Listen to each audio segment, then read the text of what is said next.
मौलवी फजलुर रहमान के जो पाक फौज के ऊपर हमले थे वो एक सियासी जमात होने के नाते से नहीं, वो तो है ही है, लेकिन एक पाकिस्तानी होने के नाते जिस पाकिस्तान का झंडा और उसका नक्शा मैं सीने पे लगाए खड़ा हूं, उस पाकिस्तानी होने के नाते बहुत शदीद तकलीफ हुई।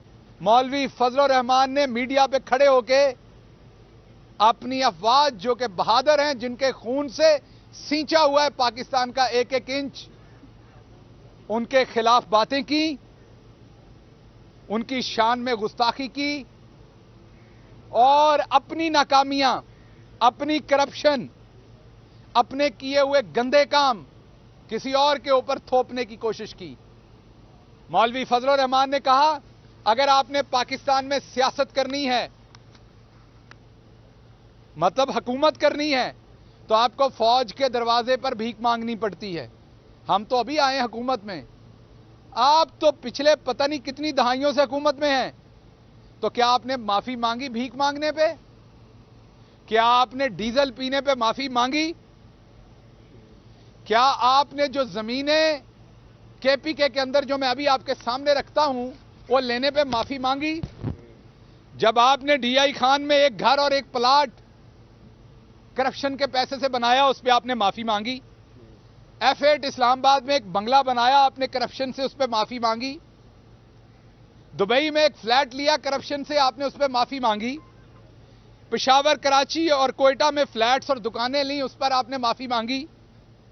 डीआई खान में आपने एक घर और 5 एकड़ अराजी रिश्वत में ली, जिसका आप कोई सोर्स नहीं बता सके, कि आपने माफी मांगी? शोरकोट में एक घर 5 एकड़ अराजी वो आपने ली, कि आपने माफी मांगी? चक शहजाद इस्लामाबाद में 3 अरब से ज्यादा मालियत की आपने, खुर्द बुर्द से जायदाद बनाई, क्या आपने माफी मांगी? बेनजीर भुट्टो साहबा शहीद की हुकूमत में आपने 1993 और 96 के दरमियान में डीजल की स्मगलिंग की, डीजल पिया, क्या आपने माफी मांगी? आपने तो आज तक वतने अजीज के लिए पसीने का कतरा कहीं नहीं बहाया। हां, जब आप हलवा शलवा खाते हैं तो आपको पसीना आता है, वो हमें पता है, वो खाने के लिए आपको पसीना आता है। वतने अजीज के लिए तो आपने पसीने का कतरा कभी जमीन पर नहीं बहाया। और आपकी यह जुर्रत कि आप वतने अजीज के लिए खून देने वालों के लिए सितंबर के महीने में इस तरह की मुगल्लज़ात फरमाते हैं, और उसके बाद क्या आपने माफी मांगी? यह जो बयान था यह रिकॉर्ड पे रहा, बड़े साल रिकॉर्ड पे रहा, आपने आज तक इसकी तरदीद नहीं की। यह कहता यह है कि मौलवी फजल ने, मैंने मौलाना नहीं कहूंगा क्योंकि कोई काम मौलाना वाला नहीं है, मौलवी फजल साहब ने repeatedly asked us to make him prime minister. ये देख लें, ये 2007 में छपा, आज तक इन्होंने इसकी तरदीद नहीं की, कोई मुकदमा नहीं किया। क्या आपने इस पर माफी मांगी? मौलवी फजल साहब, उसके बाद अकाउंटेबिलिटी ब्यूरो ने आपने जो करप्शन और लूटमार की अरबों रुपए की, उस पर आपको बुलाया और आपने कहा कि मुझे कोई करप्शन के इल्जाम में नहीं बुला सकता, मैं किसी अदालत को जवाब दे नहीं हूं, मैं किसी नैब के सामने हाजिर नहीं होऊंगा। क्यों आप मुसलमान नहीं हैं? आप किस चीज के मौलवी हैं? क्योंकि जिस मजहब का पैरोकार मैं हूं,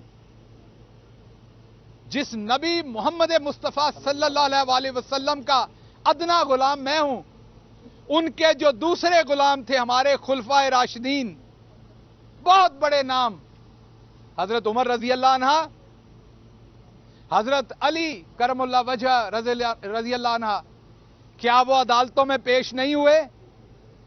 क्या उन्होंने यह जवाब दिया कि मेरे पे कोई चीज लागू नहीं होती?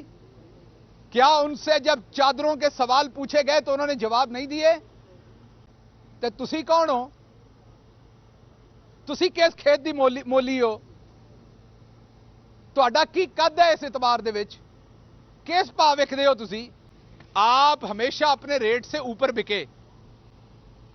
जो सियासत की एक्सचेंज मार्केट के अंदर आपकी कीमत होनी चाहिए थी, उससे आप कई गुना ऊपर बिके। आपके पास जो शेयर थे उनको आपने जरब तकसीम देकर कई तरीके से ऊपर किया। शेयर आपके पास 5 सीटों के थे, मदरसे के बच्चों को इस्तेमाल कर करके आप 25-30 शेयर बता के बेचते रहे।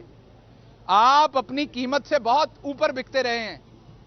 यह तो शुक्र खुदा का है कि प्राइम मिनिस्टर इमरान खान इस मुल्क में सियासत में आए। ए पिंडां दे विच मैल कड्ढण वास्ते रंग काट इस्तेमाल करते हैं असीं। जिस वेले जिमीदार रंग काट पाਉਂਦਾ है तो निथर के हर शय सामने आ जाती है।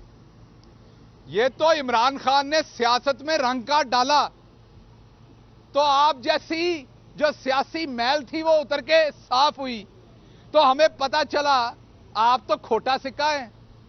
अब आपका सियासत में कोई इस्तेमाल नहीं है, आपको कोई खरीदता नहीं है। एक नून लीग है जो अभी भी जीटी रोड की पार्टी बच गई है, वो आपके पीछे लगी हुई है। तुसी हो जिन्होंने ना किसी का अपना घर वसाया ना किसी का वसन देना है। सो आप सियासी तलाकें करने वाली माई हैं, इसके आगे आपका कोई किरदार नहीं है। सो मेरा आपको मशवरा यह है कि आप सियासत करें जो कि आप इमरान खान के खिलाफ नहीं कर सकते। आपने यहूदी एजेंट का इल्जाम लगाया था, बाद में आप ही की एक पार्टी के बंदे ने रूए रवा ने यह माना कि नवाज शरीफ की हुकूमत के दौरान नवाज शरीफ ने आपकी पार्टी के बंदे को इजराइल के साथ मुज़ाकरात करने भेजे, और अब वो मुज़ाकरात नवाज शरीफ के कहने पे आपकी पार्टी के बंदे ने किए। वो कौन सी बात थी जो आपने अपने मुंह से निकाली और मेरे सोने रब ने वो तुम्हारे सामने नहीं ले आंदी। सो आप सियासत करें, शहीदों के खून की तरफ मत जाएं।